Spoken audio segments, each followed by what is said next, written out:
you see now why there are some things that cannot be said in public, because they would be of no interest to the person who is coming to hear only something that is going to immediately benefit their health or pocketbook or so forth, whereas we have to be of that group of disciples who are willing to let our own demonstrations be secondary to the demonstration of attaining this consciousness and seeing that it goes out into the world. Now, you see how the printing press, the wireless, the television has opened the consciousness of mankind and given them the opportunity to learn not only the ways of the world, to know the nature of his neighbor and of his neighbor's problems, to develop a greater sense of givingness in helping his neighbor, and it has brought to him all of these great mechanical inventions which make life easier. It has brought him higher ideas and ideals than just living within himself or for his own family. And through this, his consciousness is being prepared for the next and final step.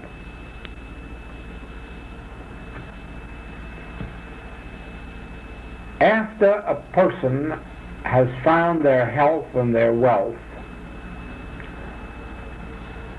they realize that they have found nothing, that there is still something missing which is greater than that which they have found. In other words, even though they have health today, they have no guarantee of its permanence. They have wealth today and they have no guarantee of its permanence. There is still something beyond health and wealth, and what is it? And that is what eats at their inward parts until, in one way or another, something dawns in their consciousness and says, why not try God? Or have you thought about God? Or do you know that there is a God? And the final step in their journey begins. And that final step is the seeking of spiritual wisdom. Now, spiritual wisdom, requiring a depth of consciousness beyond the human, has never gone beyond the ken of a few in every age. And yet the spiritual comprehension of the few has been responsible for the mental and material growth of mankind. Spiritual wisdom cannot be spread or taught by books, radio, or television. This requires contact with an individual or group already imbued with the light of truth, that which is called the Buddha mind to the Oriental, or the mind that was in Christ Jesus to the Occidental, Tao to some Chinese, Satori to the Japanese.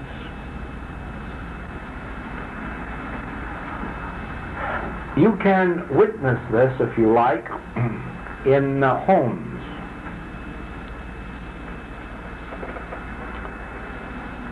You will find that it is impossible for parents to teach children honesty, integrity, loyalty, justice, equality, by giving them books to read on those subjects. You'll even find that you can't teach it to children by preaching it to them. That is why not only this age, but every age has had problems of children, because parents who weren't living it were mouthing it. They were telling their children to be truthful, and they were lying to them, and they were lying to their husbands or their wives or their neighbors, and the children knew it. They were telling their children to be generous and to share, and they were being stingy and withholding. They were telling the children one thing with their mouths and another thing with their lives. And the result is the children didn't learn. All they learned is what they picked up some way, somehow. The only children who really learn from parents learn from the parents who are living what they are teaching, and then they don't have to teach it.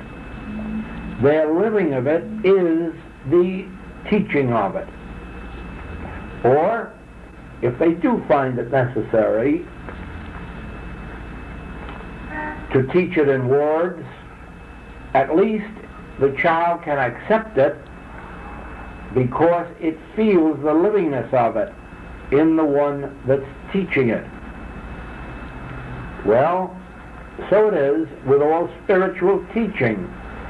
The members of a church, ordinarily speaking, can't attain wisdom from their ministers because their ministers are only giving them lip service, which they have gotten from books, rather than an attained livingness in the Spirit. That is true, too, in our metaphysical work. A student, now of course, I can say this to you, too, being the group that you are, that I get more letters than I can answer about how can I do something for the infinite way, and how can I take part in the infinite way, and how can I spread the message of the infinite way. And then when I write back, you can go out and heal, then I find out, oh, well, it wasn't that way, it was some other way. And so there was a man who's been writing to me, oh, he's got to serve, he's got to give, he's just got to do something. And I would write back, heal, heal, heal. That will lead to all the rest. But without healing, you have nothing to give. But of course, I really don't know anything about these things. And so he went to a truth movement and asked if he couldn't be a truth lecturer. So they gave him a long paper to fill out, and it concerned all of his qualifications, education, how many languages he knew, and which books he had studied. It asked him everything except did he heal. And then it put him on a platform to hear what his oratory was. And it's very good, so he's going to be a truth lecturer. Now, I don't know what he's going to lecture on, because he doesn't even know their message of truth. He's been studying the infinite way. That doesn't make any difference, as long as he can say something about truth, I guess. But heaven forbid if someone should say, that's so beautiful, now help me with it. Oh, well, I can't do that.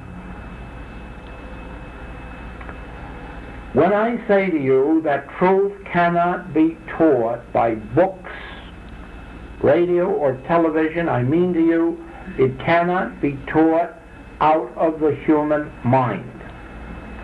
It has to be taught by an individual who has attained enough of that measure of Christ consciousness so that the words are imbued with truth, with the spirit of truth, with signs following. It's as true in you teaching your children and living a life contrary to what you're teaching as it is for a teacher to be teaching words of truth without having attained the spirit of truth. Now,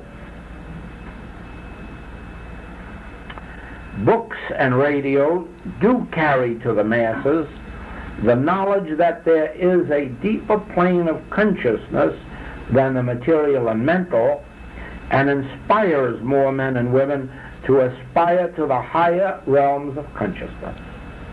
Therefore, they all serve their purpose. The attainment of ripened spiritual consciousness opens to the individual the laws of life on every level, spiritual, mental, and material.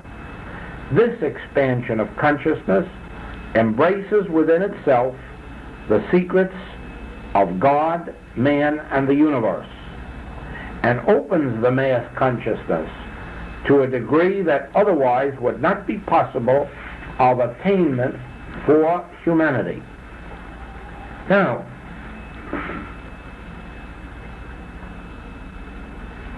whatever of spiritual development,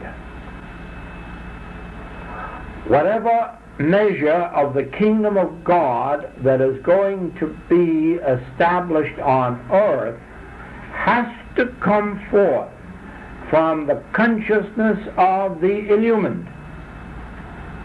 It isn't going to come forth from their brain.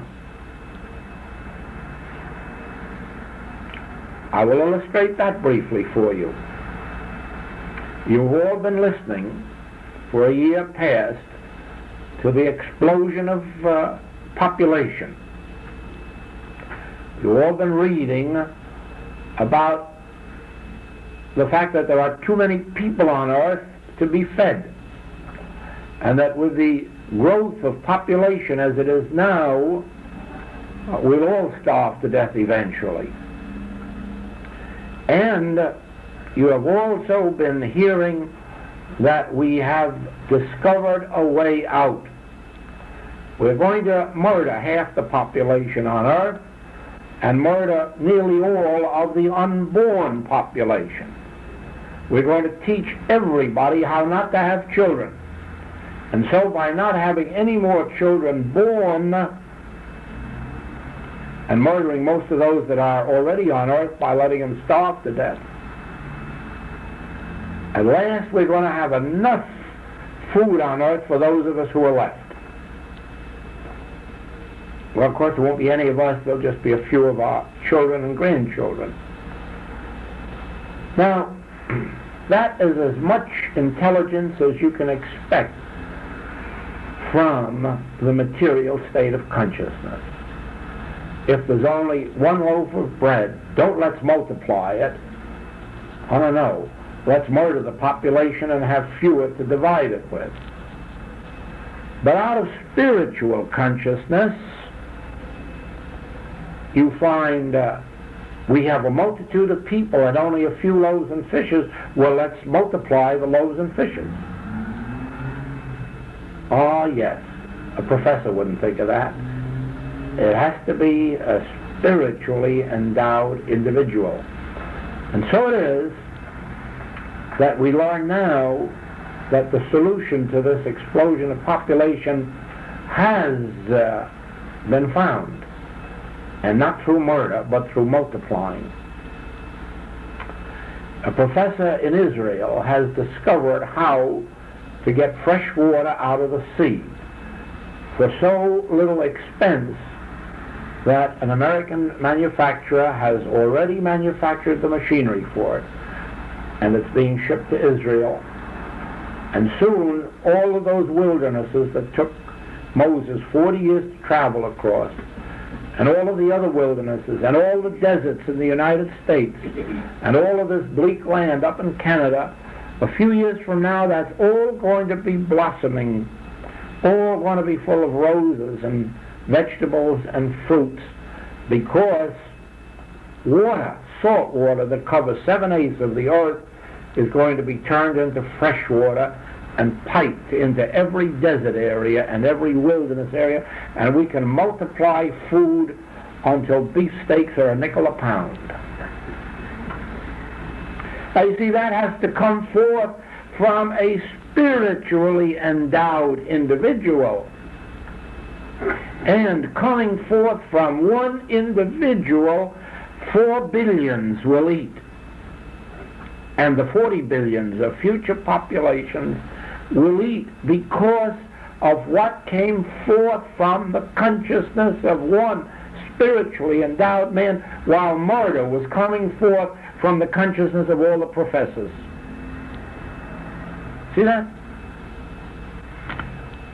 Oh yes, you can get atomic energy from a brain and then go out and slaughter the population with it. But you can't get life eternal from a brain. You have to get it from a spiritually illumined consciousness. Certainly, you can go out and get revenge and hate and sue your neighbor from the brain, but it takes a Jesus Christ to say, put up thy sword, resist not evil, live not by bread alone, but by every word that proceedeth out of the mouth of God.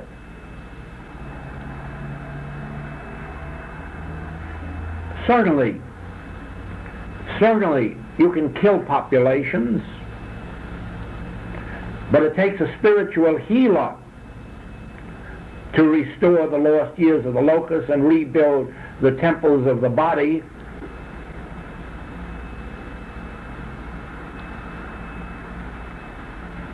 Why am I saying all this? For one reason. It could just as well be your consciousness that brings forth food for all these people. It could just as well be your consciousness that feeds the multitude, heals the multitude. It could just as well be your consciousness that teaches the generations integrity. But only by virtue of the degree of spiritual illumination to which you open yourself. Your consciousness is infinite. Your consciousness has the capacity to heal the sick, to raise the dead. Your consciousness has the capacity to feed the multitudes. And you don't have to use magic. A simple way, like getting water out of the ocean, will do. But there has to be love in your consciousness, or your whole thought will be on how to divide, not multiply. Subtract, not multiply. Love alone multiplies. Love alone adds. Love alone shares. And that means a consciousness imbued with love, not with cold knowledge.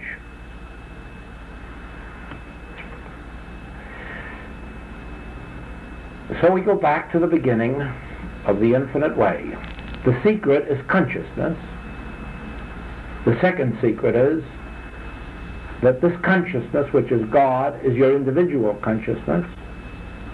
And the third secret is that out of your individual consciousness has got to come not only the healing of your body and your purse, but the healing of the nations. But not your consciousness in its unillumined state, not your consciousness in its merely educated state, but your consciousness in its spiritually illumined state, that state which is called the mind that was in Christ Jesus, or spiritual consciousness, or Christ consciousness, or fourth dimensional consciousness. Out of that consciousness will come forth the healing of the nations.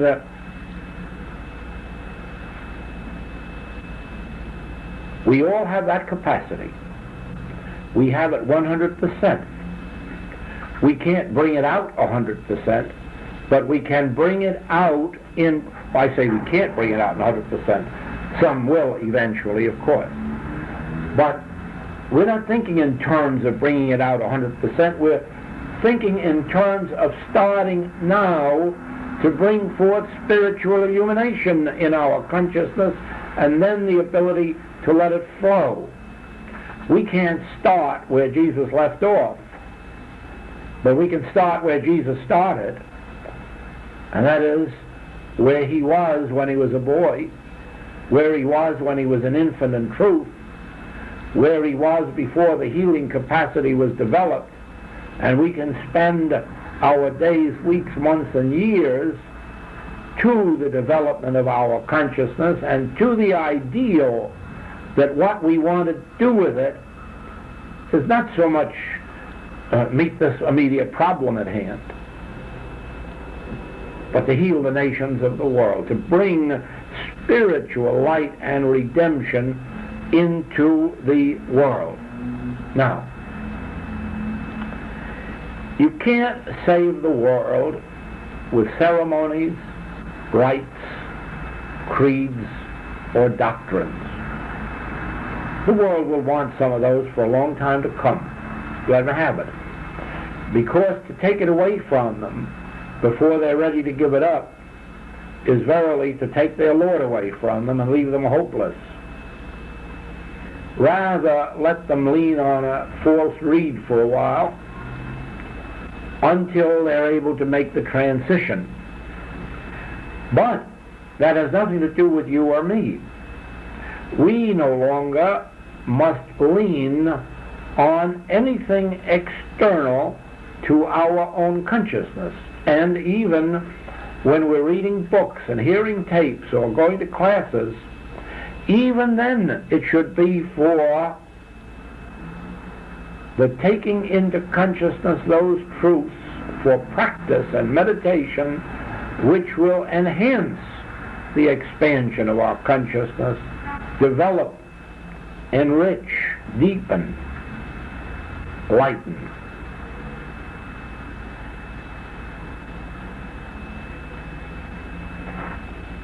Out of the illumined consciousness of a Jesus comes an entire teaching of none power which can save the world. Now,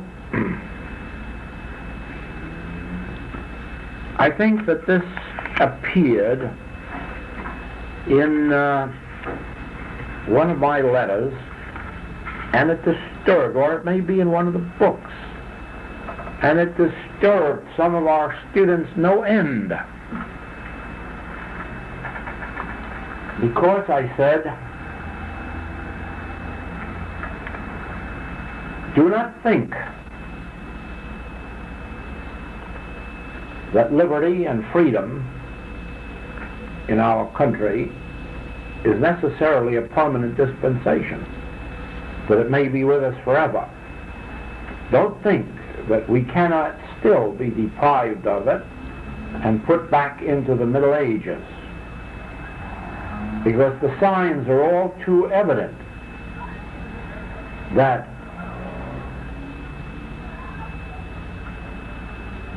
the coming years will find us with far less of freedom than our particular generation has known. In other words, the next generation will have much more of supervision than we knew,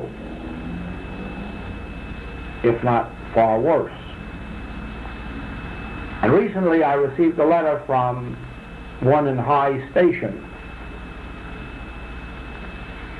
repeating that our country is in greater danger today of the loss of liberty than at any time since it was founded. And that unless some solution is found, our liberties may be taken from us, that the forces are in work that would do it. Well, It is a statement of fact based on knowledge of what's going on behind the scenes. And if anyone were to start a crusade, I'm sure they could quickly get an army together to go out again and fight for freedom. But you see that the freedom that the world has attained has all been attained by the sword. Every nation that has attained any degree of freedom has fought for it with swords and guns and knives and pistols and all forms of warfare. Not realizing the nature of the Master's teaching, put up thy sword. Those who live by the sword will die by the sword. And so, when Germany was sinking submarines, was sinking ships with her submarines, right and left, carrying lives down to the bottom of the sea with them. Oh, I think we all read many, many times in print and became convinced they'll pay dearly for it. The price will be awful. They can't get away with that. It's against the laws of God. There'll be punishment for it. However, we never have thought consciously that the bombs we threw would react upon us, that the sword we took would be a sword that would destroy us. No, that was all right for Germany and Japan. They would get all that was coming to them because they did it, but of course we won't. But we will. And in a measure we already have, and we haven't received it all. With what measure ye measure, it'll be measured to you. Now, this time, freedom, liberty, and justice is going to be established without the use of the sword. It will have to be, or it won't be permanent. No nation can permanently gain its good through the sword, through the destruction of another nation. There's no such thing as righteous murder. There's no such thing as righteous slaughter, retail or wholesale. And therefore, thou shalt not kill. Therefore, thou shalt not take up the sword, lest the sword be used against you. Therefore, the freedoms and the liberties that have been won with the sword must now be translated, must now go through a transition until we gain our liberty and our freedom by virtue of God, the Spirit, truth. You may think this can't be done, but it must be done. And it is being done first in your individual experience. Wherefore, or rather heretofore, you have found your health in pills and plasters and surgery. You are beginning to visualize that you never did have a permanent health through those, and that nobody else in this world gains permanent health through them. Regardless of what health they get, it's temporary. And so you know that if you are ever to attain health of a permanent nature, you will have to attain it through spiritualized consciousness. You know that. You know that if you are to ever demonstrate permanent, abundant supply, it will have to be by other ways than human. You will have to do it spiritually. You will have to demonstrate your supply as a gift of God, as the grace of God. It isn't going to be easy to change our mode and method, either of healing or of supplying. But it will have to be done. Each one of us individually that is on this spiritual path has a mission. And that is to demonstrate that we do not live by bread alone, that we do not live by the sword, that we do not live by money, that we do not live just because the country's prosperous and has a high tariff, or the country's prosperous because it shuts down the mills, or the country's prosperous because the government gives away enough money.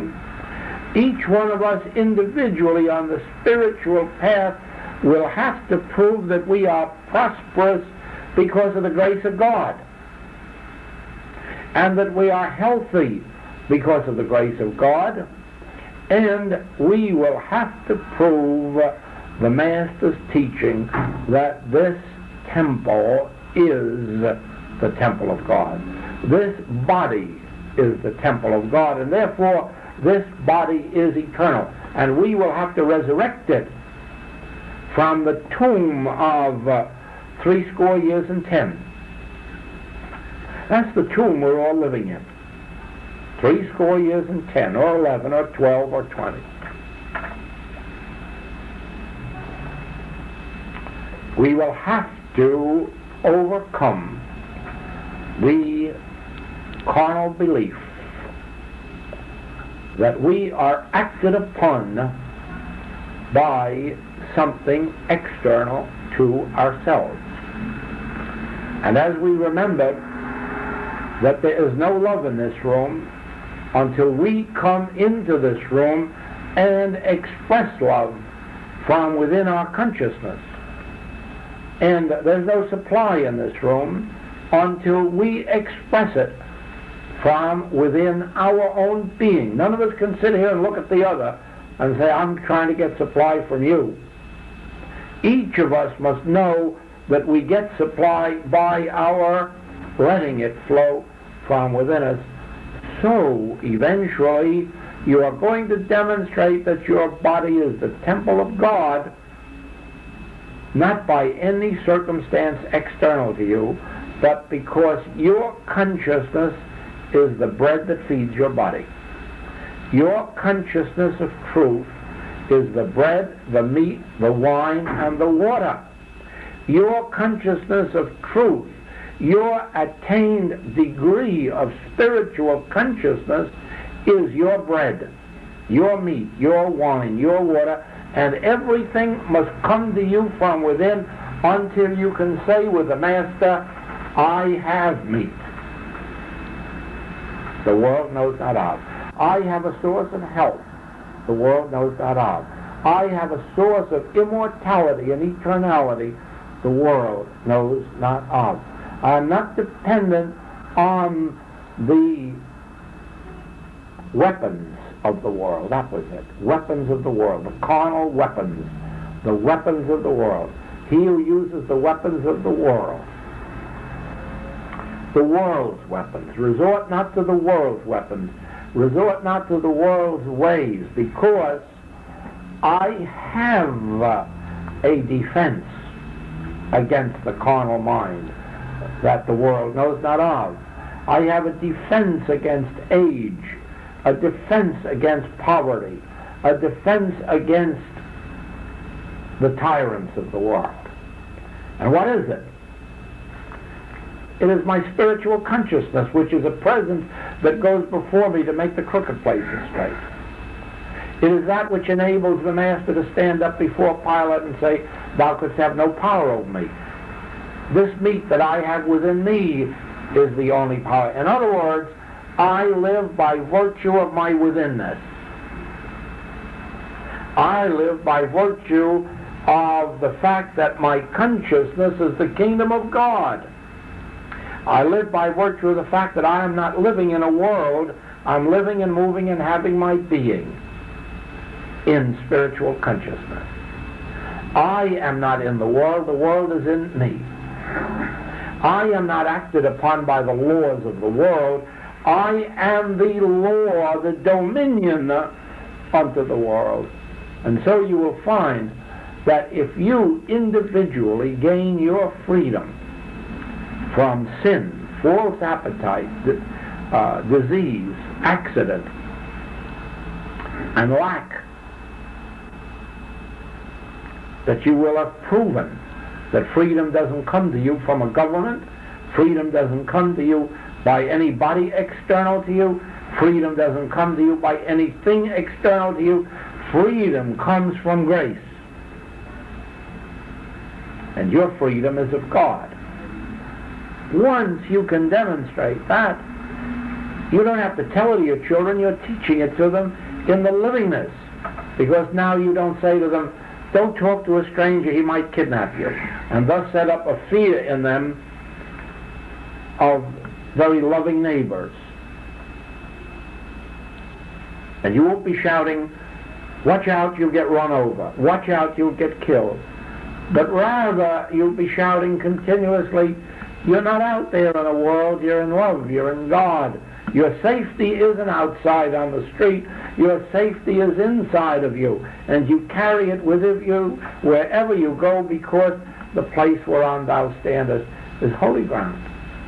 The place whereon thou standest is holy ground. You're not in any danger. On the street, up in the air, down beneath the earth, the place whereon thou standest is holy ground, and your child will carry its safety and security wherever it goes. And sometimes your child will be disturbed, and you'll say, don't be disturbed. Nothing external to you can disturb your peace, because God gave you peace. Not the peace the world giveth, the peace that passeth understanding. And you have it with you all the time. So walk, but don't be disturbed. My peace have I given unto thee, not as the world giveth. My peace, the peace that the world can't understand, the meat the world can't understand, the prosperity the world can't understand. It's all within you, given to us of God. It's the grace of God. But do you not see that the world is seeking safety in bombs and missiles? The world is seeking, the French Revolution gave them their liberty, and look at them in the last 40 years. They haven't had any more liberty in France than they had before the French Revolution. And they haven't had any more prosperity there either. And so it's been, wherever you turn, wherever you look, walk through India, walk through China, walk through all of these countries of the South Seas, and you'll find out there isn't any more freedom, and there isn't any more prosperity, and there isn't any more anything than there was hundreds of years ago. And then you'll say, but we have more. Yes, we have, by the grace of swords. We have a little more for a while. But we also have that penalty ahead of us. He who lives by the sword will die by the sword. As ye measure, so will it be measured unto you. So let us make a transition, first individually, and then watch it operate universally. That if I can attain my freedom from the discords of sense by an activity of truth in my consciousness, then I'm doing that for all those who touch my consciousness, and eventually it will go around the world. And it is going around more rapidly than you know. But it can't go around more rapidly than we as individuals do it, because at this present time there isn't a teaching anywhere on the face of the earth that reveals that the issues of life must come forth from your consciousness, except the infinite way. This is at present the only teaching of any nature on the entire face of the globe that is revealing that whatever is to come into your experience must come as the outflowing of your own consciousness. Every teaching is based on trying to reform the other fellow, improve the other fellow, get the other fellow to do something. This is a revelation that the nature of God is consciousness, that consciousness is individual, since it can't be divided. And therefore, your consciousness is infinite. And if you want something, draw it forth from within your own consciousness. And you do that in proportion as you spiritualize your own concepts. Bring more of spiritual life into your world. Then, whether you teach orally or not, you are always teaching, because the state of your consciousness is manifesting itself unto those you meet. Whether or not you are healing as a practitioner, you are always healing, because the state of your consciousness is felt by those who contact you.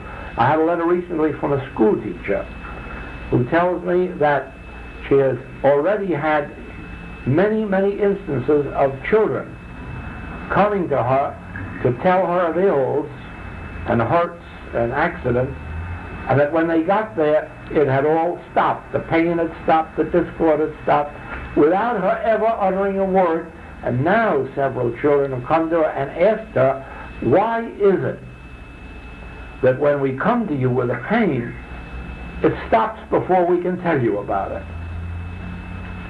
Because she is a healer without being a practitioner as such. She is a healer not by virtue of what she says or does, but by virtue of the fact that she knows her consciousness is imbued with the Christ. Therefore, anyone who touches her consciousness must get supply, must get companionship, must get healing of any and every nature. So it is that our consciousness announces its nature. Whatsoever takes place in the inner sanctuary of your being, in the silence of your being, God announces from the housetops. You never have to say to anyone, I am honest. You never have to say to anyone, I am moral, because if you are, your presence announces it. But in the same way, you never have to say to anyone, I am spiritual, because saying it would be a denial of it. But if you are, it announces itself. Therefore, we never have to dress differently than anyone else. We never have to appear differently than anyone else. We don't have to have holy faces. We can just be our ordinary, joyous selves, and what we are as attained spiritual consciousness appears outwardly, even if those who come to us can't identify it. They feel it, and they know it is something. But, and this now is the summary of all I've said today, within your individual consciousness is freedom from sin, disease, death, lack, limitation. Within your own consciousness is that which restores the lost years of the locust. Within your own consciousness is that which resurrects even the body, even after it's diseased, even after it's old. Within your consciousness is that which resurrects. As a matter of fact, It is your consciousness itself which does these things, because your consciousness now becomes the substance of your body. Instead of calling man your father on earth and acknowledging that I have a body of flesh and blood, call no man on earth your father, but recognize consciousness to be the creative principle of your being, of your body, of your home, of your fortune, of your family life. Recognize that your consciousness is the substance of all form. And you don't have to make it do anything. You only have to acknowledge that and leave it alone. We are not going back into mind science where we tell mind what we want and then have it go out and do it. All we have to know is that consciousness is the substance and the law and the cause unto all form. The form of my body, the form of my wealth, the form of my home, the form of my human companionships. My consciousness is the substance of all form, and my consciousness is infinite because God is my consciousness. And then rest, and let that silent truth go out and be the presence that makes the crooked places straight, that prepares mansions for us. Never direct your consciousness. Never tell it what you want. Never tell it your desires or your hopes. Only live in the realization that God constitutes your consciousness, and your consciousness is the substance of all form, and let it go at that. And then you'll find that God has a way of solving our problems, because God's thoughts are not our thoughts. God's ways are not our ways. So therefore, no matter what we would tell God, God wouldn't understand. And the only way we can understand God is through silence. Never, oh yes, God is already the all-knowing. There's no excuse for you ever to try to tell God anything. Not for yourself, and not for your patients, not for your family. Unless you can believe that God is the all-knowing, you have no God. You merely have a false concept of God. It is God's good pleasure to give you the kingdom. Therefore, God is love. Therefore, you never have to ask God to give you anything, because it's already His good pleasure to give you. Therefore, you dishonor God when you ask God for anything. You dishonor God as infinite intelligence if you try to tell it something. You dishonor God as divine love if you ask it for anything. But if you acknowledge God to be the substance of your consciousness, if you acknowledge God to be closer to you than breathing and nearer than hands and feet, if you acknowledge God to be the all-knowing, and if you acknowledge God to be the divine love, you've done it. Now go out and act as if it were true by living your own life. Then when you've done that, you can turn on your television if you like and look at the westerns or the mysteries or anything you like. It won't hurt you. It'll just be a little pastime. Then you can go out to the theater or dance. Then you can go out and do your shopping or marketing or business, because God has built your house. God has built your house. Unless the Lord builds your house, you're going to labor in vain. And the only way you can have God build your house is to acknowledge first that God is your individual infinite consciousness, and that God is the all-knowing mind, and God is divine love, and I can of my own self do nothing. Now you see, in proportion as you demonstrate that, 20 of you, 30 of you, think what happens here in a city where each one of you have access to 30 or 40 people, 50, 60. think what happens if one among you is one with God. Think what happens if there are 10 righteous men in a city. They can save the whole city. Now, the responsibility isn't up to the city. It isn't up to the governor, and it isn't up to the mayor. No. They are merely temporal people filling temporal jobs with limited human wisdom. The responsibility is on your shoulder, because ye know the truth, and you can't afford to withhold it. And that's it. Thank you.